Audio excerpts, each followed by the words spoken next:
time is now 8 o'clock.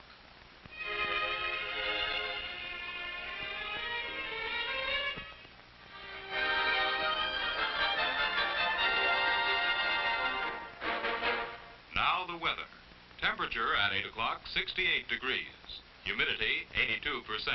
The expected high today, around 80. The forecast, showers this morning, clearing later in the day.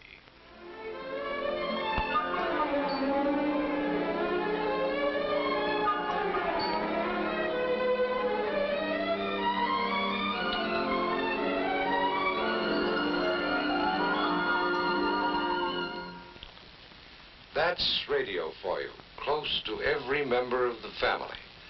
We awaken to it in the morning, we set our clocks by it, we dress according to the weather reports. We listen to radio for news, for entertainment. It keeps us informed every minute of every day. Most of us depend upon radio more than we know. I know because radio has been my life. My name is Harold Fellows. I'm president of the National Association of Broadcasters. You know, it seems to me the role of radio is underscored by a recent survey which shows that most people in an emergency would turn first to radio to learn the facts. Radio has reached this present place of importance in our lives in a comparatively short span of years. It burst upon the national scene in 1920 with an impact that is being felt more year by year. Radio provided a thread that has drawn the country together. The city dweller and the farmer came to know each other better. News and special events broadcasts have given a sense of participation in the great events of the time. With the speed of light, a handful of crystal set owners learned that Warren G. Harding had been elected president over James Cox, and an exciting new era in communications began. 4 years later, radio gave the American people a glimpse of a presidential convention with a realism they'd never had before. Cold print could never begin to describe a scene like this. Alabama cast 24 votes to Underwood.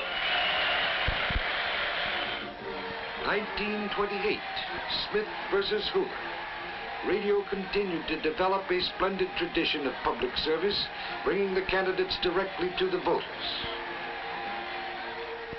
People came to recognize the voice of Herbert Hoover, college-trained engineer. Material and physical strength, and the world should know that if we are to have peace. And the voice of L. Smith from the sidewalks of New York. And I deny it emphatically, and I state from this platform. Now it's 1933. In this time of despair, radio transmitted a new, encouraging voice. I assert my firm belief that the only thing we have to fear is fear itself.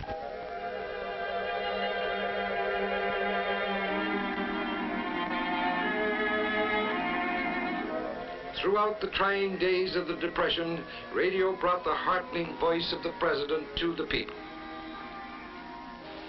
Fear is vanishing, and confidence is growing on every side.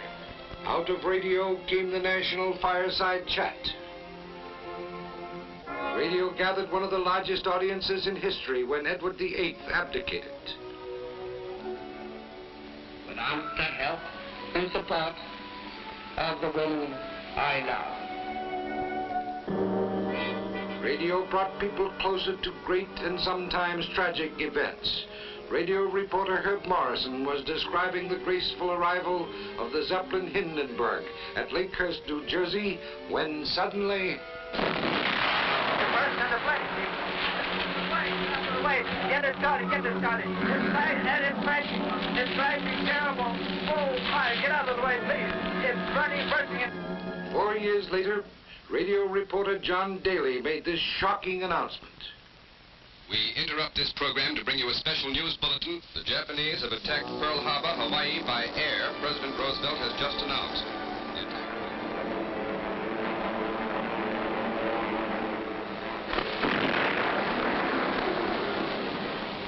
December 7th, 1941, a date which will live in infamy. During the war, radio rose to new heights, proved it was indispensable, with its reports from the battlefronts.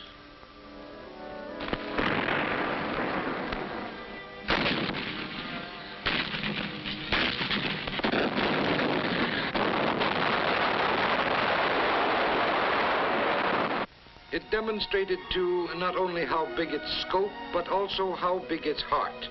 These British children were sheltered in the United States during the war, an ocean away from their families, but radio spanned that ocean.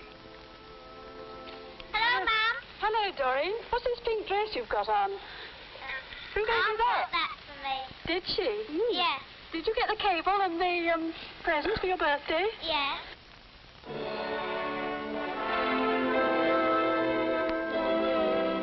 After World War II came Cold War. The free countries looked to the United States for leadership, and it became more vital for the American people to be informed of happenings all over the world. Radio responded to the challenge by increasing its news coverage.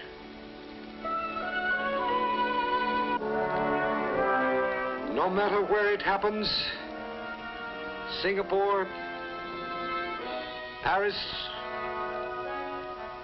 or Washington, D.C., radio is first with the news. It teams up with the wire services to keep you informed, instantly, constantly.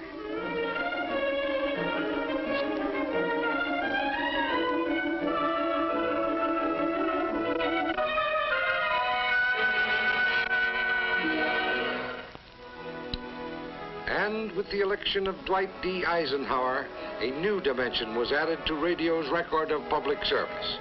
President Eisenhower was the first to permit his news conferences to be broadcast. Thus, radio became vital to America. It has tuned us into the world and national news. As it grew, it became the very heartbeat of the community. And today, for hundreds of communities, the local radio station is the only source of immediate news. In recent years, the number of radio stations has more than doubled. Radio's voice reaches everywhere throughout the land, into almost every car, into almost every room where people live and work. One of radio's functions is to act as sentinel, to warn the country in event of air attack. Your local station is part of the warning system called CONELRAT. Here's how it works. If there's an attack, your station will remind you to tune in the CONELRAT frequencies 640 and 1240. On those frequencies, authorities will broadcast instructions as to what to do.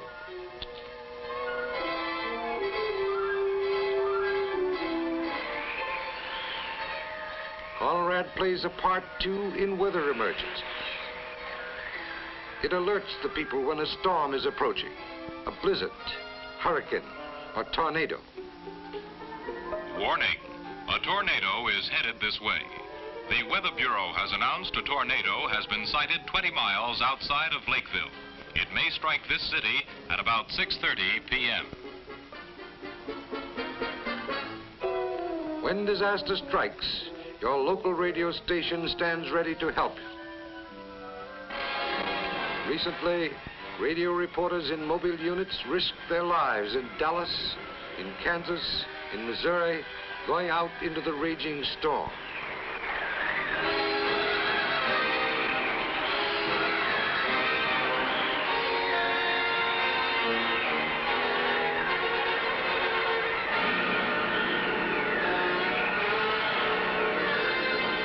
They reported practically every twist and turn of the tornado. They warned people out of its path.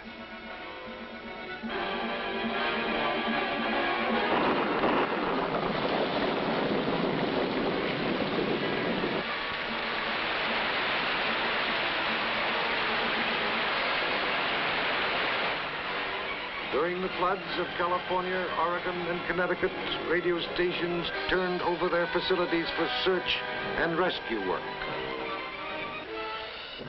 Radio helped in cleanup and relief operations.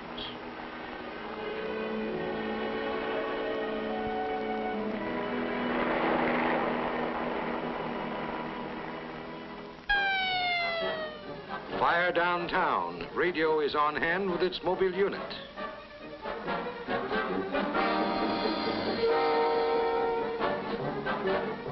The studio on wheels has enabled radio to be present at practically any news event, from a political speech to a fire like this.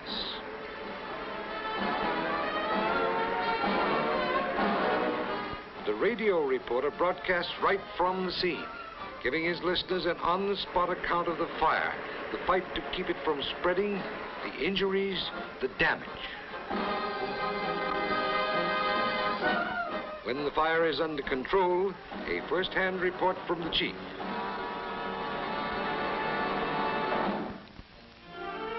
From a fire to a chat with some interesting neighbors.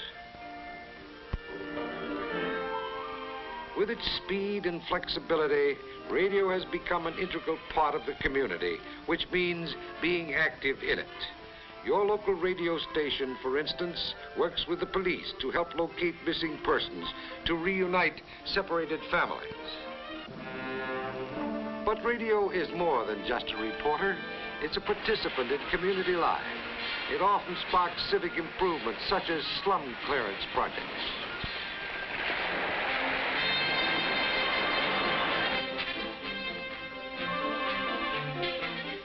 In Washington, D.C., radio recently led a drive to clean up the Potomac. A Cleveland, Ohio station initiated a plan to relieve midtown traffic congestion. In New Haven, Connecticut, a local station was responsible for getting a ramshackle school rebuilt. In many communities, radio points the way. We all know the importance of education. And so, even at the expense of a tax increase, we owe it to ourselves and our children to build a new school in the Latham section. Fight against cancer, Red Cross drive, somebody dying and a rare blood is needed, radio to the rescue. This is an urgent appeal for type AB negative blood. We've come to take for granted countless other services performed by radio, like broadcasting traffic bulletins. But we'd be lost without them. Reporters in helicopters get a bird's eye view of traffic conditions and relay them to the crawling motorist.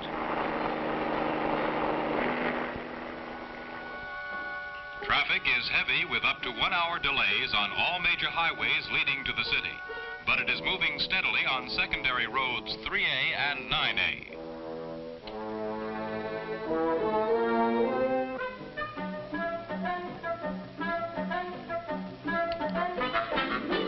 Out of the tangle, into the clear. Radio also acts as your community bulletin board. This is your KNAB Community Bulletin Board. The Madison Junior High monthly PTA meeting is scheduled for 7:30 tomorrow night. On Saturday, the Lions Club holds its annual picnic at 7 Mile Run. Saturday night, a social at the First Methodist Church on Elm Street. And here's an item worth noting, the annual Fireman's Fair. It begins tonight and runs through Sunday. It's being held in the empty lot just across from the old firehouse. Fire Chief Wilkins announces a number of valuable prizes, including a new car, to holders of the lucky numbers, a chance for fun, and a chance to help a good cause. Radio helps Mother by advertising the best buys in town. Today's Best Buy at the Carnet Food Market. Tender chuck roast at 33 cents a pound. At Allen's Shoe Emporium, a gigantic sale on children's shoes. And here's one more special for today. Radio helps her shop thriftily by keeping her informed of sales. All through the day and every day, your radio is ready to serve you. Wherever you travel, radio is doing its job. It's everywhere. On the farm, in the office, in the barber shop.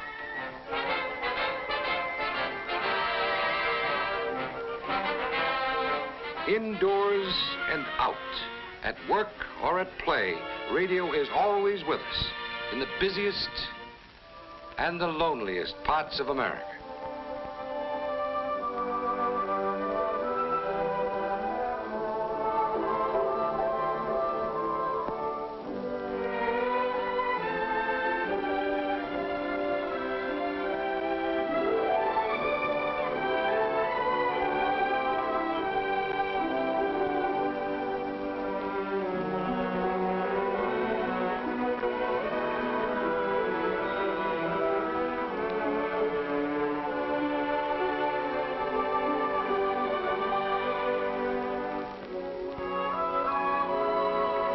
That's the story of radio service. Service to the family, to the community, to the whole country.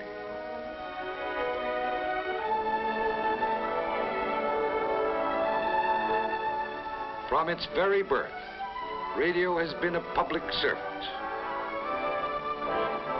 It will continue its dedicated service throughout the years to come.